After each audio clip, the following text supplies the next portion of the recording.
Hello, and welcome to our extended disc mini webinar. Today's 15-minute webinar will be recorded, and we'll be posting it on our extended disc YouTube channel as well as on our extended disc website. So find it there if you need to review or share or just catch up. My name is Christina Bowser, and I'm the training director at Extended Disc North America. And joining me today is my colleague, Markku Kaupinen, president of Extended Disc. Hi, Markku. Hi, Christina. Welcome, everybody. Welcome. For some of you, you're joining us for the first time, and you're interested in sales, and specifically what we're going to talk about today is the Sales Capacity Assessment Suite, which from here on out will be called the SCA. And we're going to focus on one specific report within that suite of tools. Now, we have quite a number of tools, and we'll address that in the webinar. If you have any questions about these tools, put them in the Q&A section. If we don't get to it live, we'll follow up after, and we'll also tell you in the webinar how to actually get a copy of your own development report. So did I miss anything, Markku? No, Christina, you did a great job. We're ready to get going about SCA. Thank you for making it easier to say. All right, so the SCA development report is, as you guys heard, one of the, it was one of our first reports in the SCA suite of tools.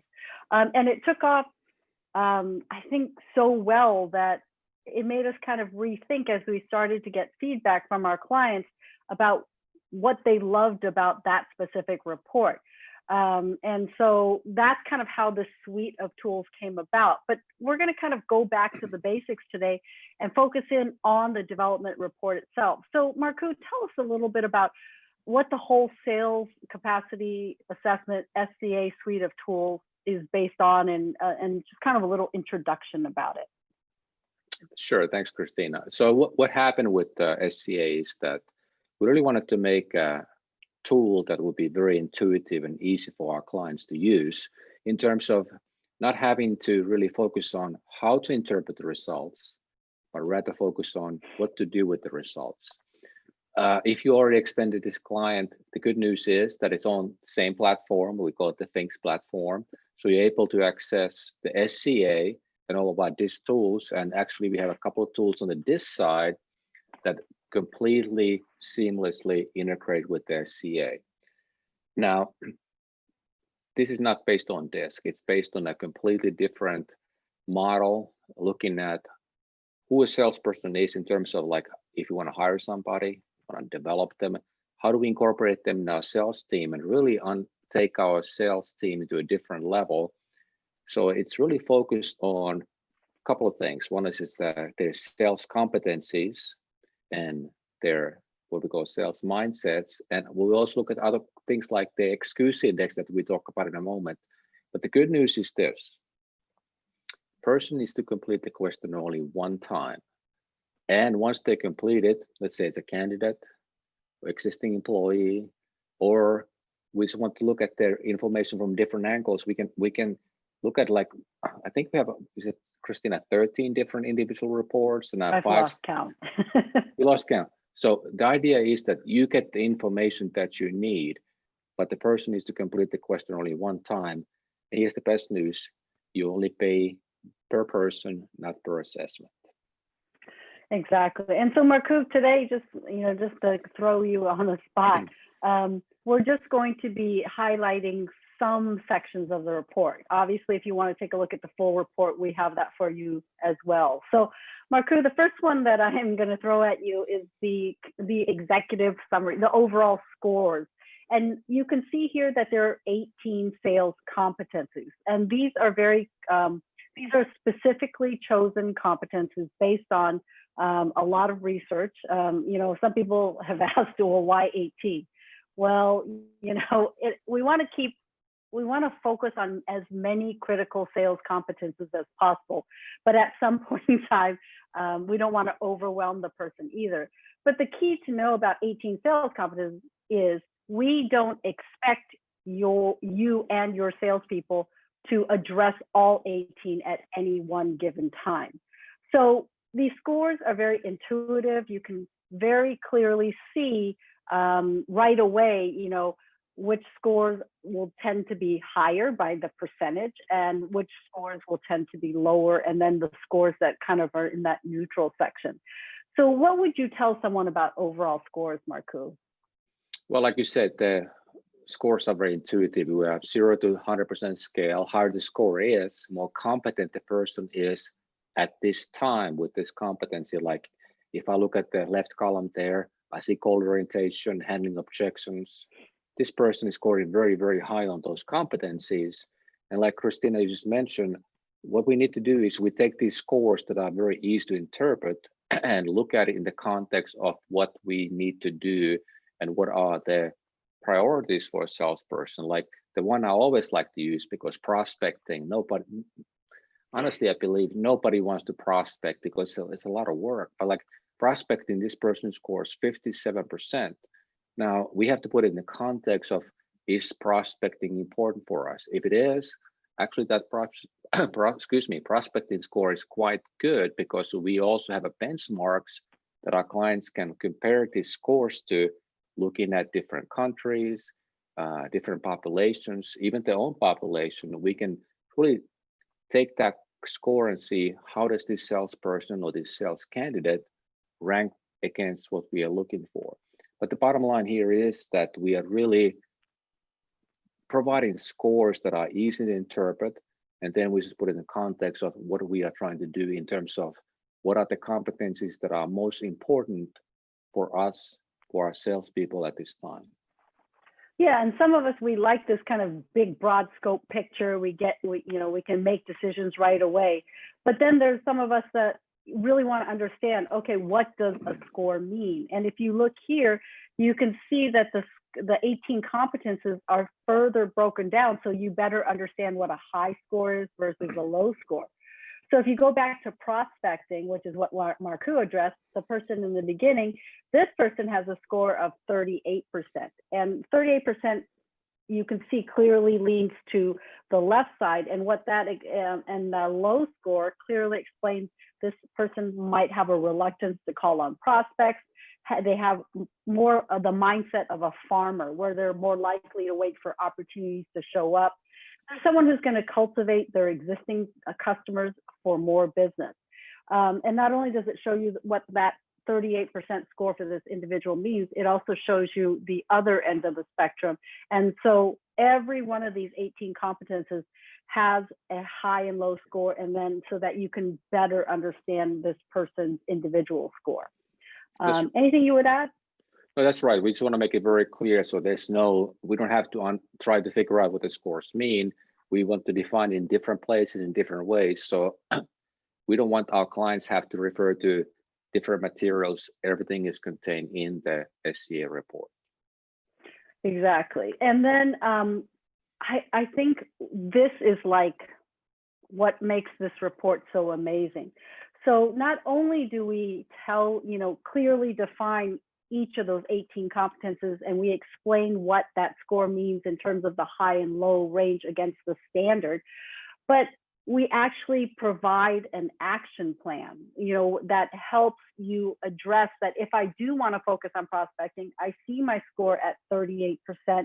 Now what? What can I do differently at this point in time? And it's not, you trying to kind of figure out what to do next, but it clearly lays out a plan for you if you were to focus on developing your prospecting competence. That's right. And I want to say, we need to keep in mind, we're talking about development report. This is for a person who is already in your sales team. How do we help them develop? So everything is clearly defined. And if you go like in the middle section there, Christina, this actually describes very specifically what the prospecting, I think we'll look at the prospecting here. Yeah, that's right.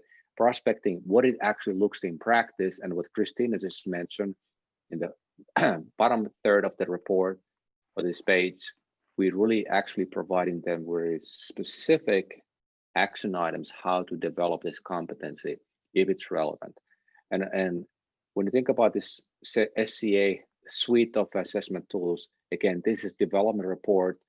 you may want to look at some of the other webinars that we have posted in the past. If you're looking to hire salespeople, they would actually look at where they are right now in terms of their prospecting and the other 17 competencies. But again, this is the development report, and we want to be very specific and very clear what to do next if this competence is important. Exactly. And so don't forget, there's 18 specific development plans, one corresponding to each competence. So kind of a go-to page in the development report is the excuse index. And I know, that not only does Markku love it, but we have many, many clients that just like, this is my section. What's great about it is it's not even just a section after a while. You can just zone in right on that number on the page. And in this example, Sam has a excuse index of 25%. Markku, can you explain what an excuse index of 25% actually means? You've seen me smiling, Christina, because I love this part of the report, because this is the number that I look at first. How likely is this person to make excuses not to sell? And like you indicated, the average for this score in the United States and North America actually is 35%, which means that 35% of the time, salesperson is not doing things they're supposed to do. They're doing something else. So because it's an excuse index, we want this score to be low. The lower the score is, the better it is. And the reason for this is that we're looking at how much excuses they're likely to make. The lower the excuse index is, the better it is. So if you think about Sam's sample at 25%, they're going to be spending 75% of their time selling. So I would say that's pretty good news. Exactly. And then the last section that I wanted to highlight are the question sections. And Markku, you actually have a very creative way of using the question section where you actually, as a tip, ask people to remove it from the report before giving it to the client. Why is the question section so helpful to someone like a sales coach? Well, the way I look at this, and let me kind of step back for a moment, is that these questions are not just it's based on their scores. So if you look at the prospecting, qualifying, building a report, questions there, those are actually based on the salesperson current, present level of competency. So those questions will change depending on where the salesperson is at this time. The reason I like to withhold this question is that if the person gets these questions, the salesperson gets these questions beforehand, they may want to prepare for these questions because they know they will be asked these questions. But if I hold them to myself and I'm having a conversation, we try to coach, I want to mentor my salesperson. If I ask this question real time, you're going to get some real honest, revealing answers. And that's what I like about this section of the report. Now, some of our clients use this for kind of a personal development. And I don't think it takes anything away from the impact of these questions, because if you are a salesperson and you are doing these things every day, you know what your challenges, what your strengths are. If you think about these questions based on where you're right now, I think they can be quite revealing, and more importantly, really get you thinking about how I can improve. Yeah, I think what's so useful about this report is, as a development report, as I can take this and use it for myself in terms of it's easy to understand. I don't need to go through any training to do it. It gives me the step-by-step to actually implement that development process. But also from a sales coach perspective, it helps me as a coach better coach this particular salesperson, because it gives me not only, it's not like I'm just saying, you have to do this about prospecting, you have to do this about qualifying, but the information is really targeted for that specific client of mine. So as a sales coach, it really helps me coach them that much better. Anything else you would like to add, Markku, as 15 minutes always fly by? Sure, it always does. 15 minutes almost gone, but what our clients are telling us that what they like about this particular report is that everything is within the report. They don't have to look for somewhere else. It's intuitive, it's easy to use. And all salespeople want to do better. And they tell us this tool helps them to become more successful. Exactly. What a great way to end it. Thank you, Markku. We do have a couple of webinars coming up. We have one tomorrow. And for those of you, in terms of selling, it's a great way to join us. Another alternative to offer your clients or for your organization is site and unlimited use licenses. And Markku and I will talk about that tomorrow. What does that even mean and how can it benefit your clients as well as your organization?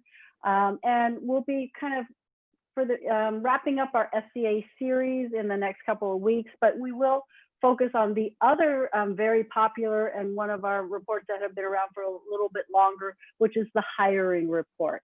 And if they want to know about how to register or how to get access to any of these reports, what should they do, Markku?